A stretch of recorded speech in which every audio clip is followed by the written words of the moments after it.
Hi, it's Richard here from Intelligent Advisor IT Consulting with another in our regular series about the example projects of Oracle Policy Modeling. This week we're going to be looking at the example project called Employee or Contractor. And when we go to select it in the list of example projects, you'll see that the key feature is scoring rules. So we'll take a look at scoring as part of our little walkthrough and how you might use that to increase your learning or demonstration capability. I've downloaded, or rather I've installed a brand new copy, so I'm now looking at a completely fresh version of Employee or Contractor. You'll see there is only one Word document, and in terms of rules, let's take a look at the structure of these rules. So there's a basic idea of, can we classify the person? Are you an employee or contractor or something in between? And you'll notice that we only have one goal. This is rather good because we can show that off when we look at the interview. We can explain to our colleagues the importance of goals in interviews and in rules engines in general. Then we have a bunch of numerics, which is where the scoring comes in, and some intermediates that are used to basically begin the process of classifying you.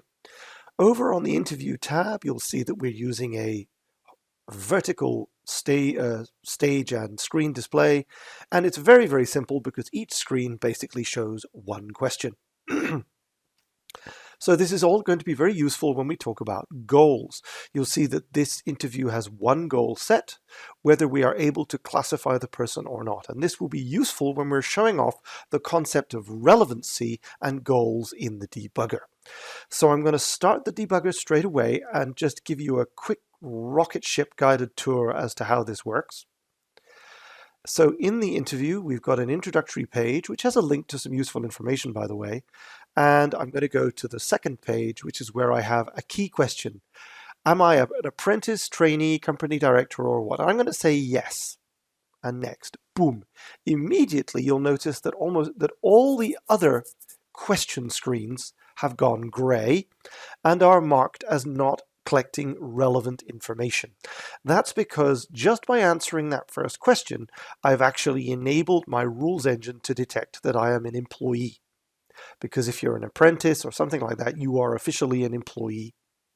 So if I go back now to this question and I answer no, and click next, we'll see that the other screens become relevant again, because now it's going to have to ask me more questions to identify whether I'm an employee or a contractor. So I could go through all these questions, and there aren't that many, so I'll go through them now. Incidentally, if you're wondering why my face down in the bottom right-hand corner is not talking, is because when I did this original recording, I'd lost my voice. So I did the voiceover over the top, but I couldn't remove my head. So my head is there looking miserable. And I'll just go through now and finish off all of this.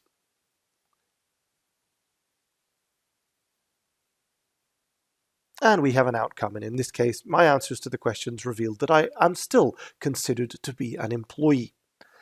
So these questions, or rather these screens, are relevant or not, depending on whether they are helping me reach my goal of understanding the classification, whether the system can classify a person or not. And I can drill down into this, and you'll notice that almost all of them, in fact, all of them except the initial question, come down to a notion of score. And you'll notice that in this particular case, I scored 6 points. Now, scoring can be used for this kind of thing. It can be used for risk analysis. It can be used for credit analysis. So how does this scoring work? When you look at this screen, you think, well, it's just a bunch of radio buttons. But if you look behind the radio buttons, you'll see that each radio button has been given a value and a display. So the label is textual, but the actual value of each of these is numeric. So when you're busy clicking on one of these radio buttons, you're either adding or subtracting to your score. So you may be scoring +1 or -1 or 0. So that's how this scoring is working. So each time I answer a question, I'm either incrementing or decrementing or just keeping a 0 score for each question, which when we go and take a look at the different question screens, we'll begin to work out that each and every one of these has a score hiding behind it. So I'll go ahead and select yes and no, and choose different answers. And we can see that each and every one of these questions has a different score associated with it. Now, this is going to be very useful if you want to extend this even further, because all you're going to have to do is you're going to have to create a new question, create new values, and create new labels to go with it. So as you can see here, we've got another one with questions about tax that have different scores. So this is the key element of this particular interview, and you can see that each of my answers has given me a numeric score, and the answers that I haven't given yet, of course, are sitting there saying they're unknown. And until I've answered all of the questions, the system will then be able to classify me or not. As you can see that by answering those last two questions, we got to the end of the interview and the system calculated my score and told me I was either an employee or I was a contractor.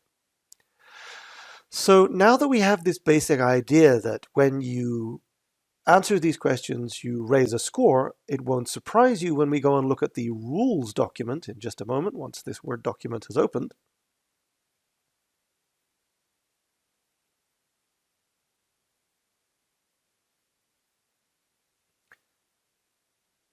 And I'll get there in the end. So you'll see that the basic idea is the scoring system will allow me to add up the number of points you have. And based on the number of points that you have, so there's the calculation to add up the number of points. And then underneath, we'll classify you basically depending on your score. So if we've got a positive number or a negative number, that'll tell us whether you're an employee or an independent consultant. And if we don't know either way at the moment, we're basically saying we're not sure. So we can't decide whether you're an employee or a contractor. So what does this really mean for us? It means that when we look at each of these questions, we'll find the corresponding screen that we can go and find out, okay, this is where this particular question was asked, and this was the initial question. So this is kind of the exception to the rule. This is a binary question, yes or no, and if you answer yes to it, you're an employee. Which explains why when we look at the table underneath, we'll see that we can calculate whether you're an employee or whether you're a contractor just by looking at that particular question. So it's very easy for us to add new questions. So here I am, I'm going to add a brand new question, the kind of computer laptop that you're going to be given. And of course, right now I need to go ahead and think about how I'm going to display this. So I'll take my new attribute, and I'll go ahead and create a new screen.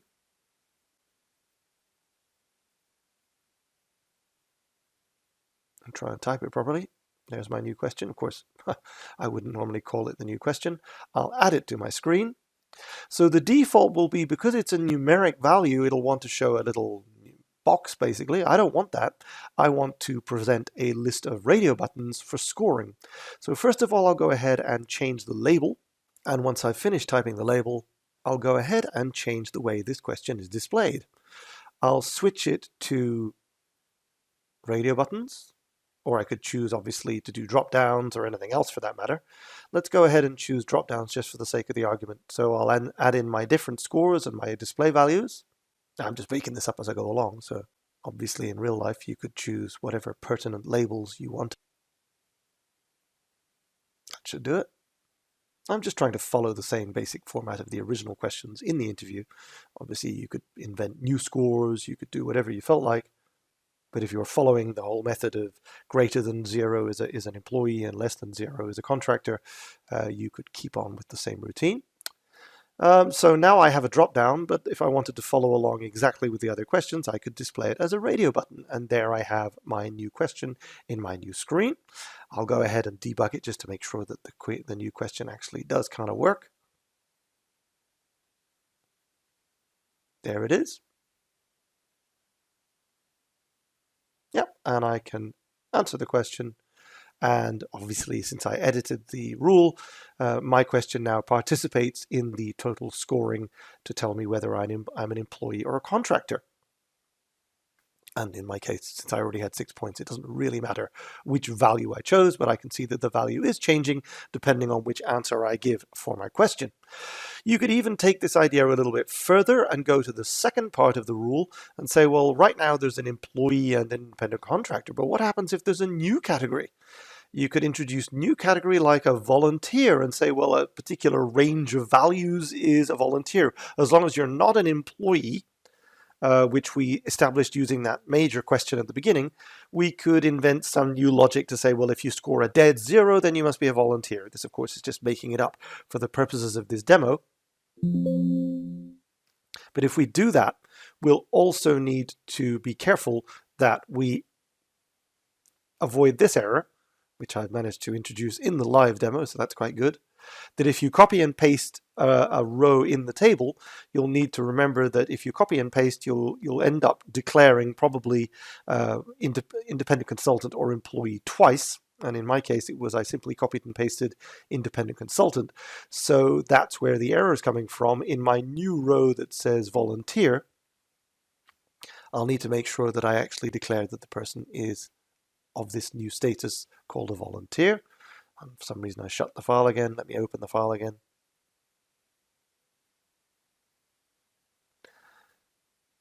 And this is the problem. I'm declaring independent consultant twice, so I'll go ahead and change this to volunteer to create a new category called volunteer. This is good because it demonstrates how you could extend this into a slightly more nuanced form of risk analysis with more categories. So now I'm going to do it the old-fashioned and fast way, is I'm going to give myself a score of 0 on everything.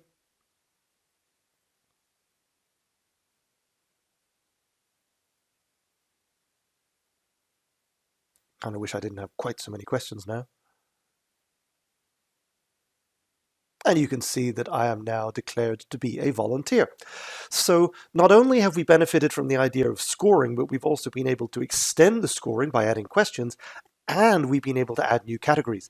So this is one of the best interviews if you need to do any kind of numeric risk analysis or any kind of conceptual idea of that you want to collect information, then use a numeric system to get an answer. And of course, you could go back to that initial rule and add more sophisticated numerics. You know, you could add functions. I mean, I'm just going to put in a random function here to say maybe the number is greater than 10, or maybe the number has decimals in it now. So you want to round up numbers to 2 decimal places. You could use multiply, divide, subtract, you name it. Or you could use any of the mathematical functions to extend how this works. So this is a really great interview for leveraging when you're doing any kind of risk analysis. I hope you enjoyed it, and I'll see you for the next one, hopefully with my voice once again intact.